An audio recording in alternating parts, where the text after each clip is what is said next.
1 Timothy chapter 5, verse 1 through 16, as we concentrate tonight, our focus is going to be handling people of all ages and stages in the church. Handling people of all ages and stages in the church.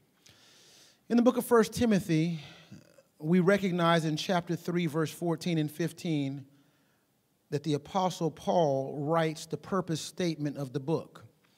And in 1 Timothy chapter 3, verse 14 and 15, the Apostle Paul writes and states that the reason that he has written this book is, he says, in case I'm delayed from coming to you, I want you to know how men and women ought to conduct themselves in the household of the living God, which is the pillar and the support of the truth.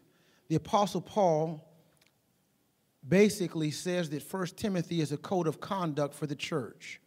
It is the way that the church is designed to conduct itself inside the body of Christ to build up brothers and sisters inside the faith.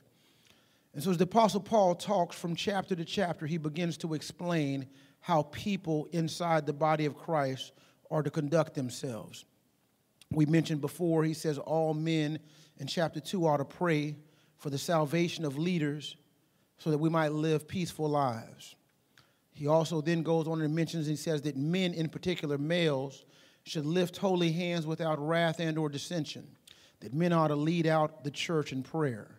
He talks about women's roles in 1 Timothy chapter 2, verse 9 through 15, and he goes and explains how women ought to be pursuing godliness, and they ought to be women that are pursuing spiritual transformation and growth, and not just sensual women marked by clothing and or the wearing of dresses and or jewelry. He transitions into chapter 3 and talks about how the elders in verses 1 through 7 should conduct themselves. And 8 through 13, he talks about how the deacons should conduct themselves. Chapter 4,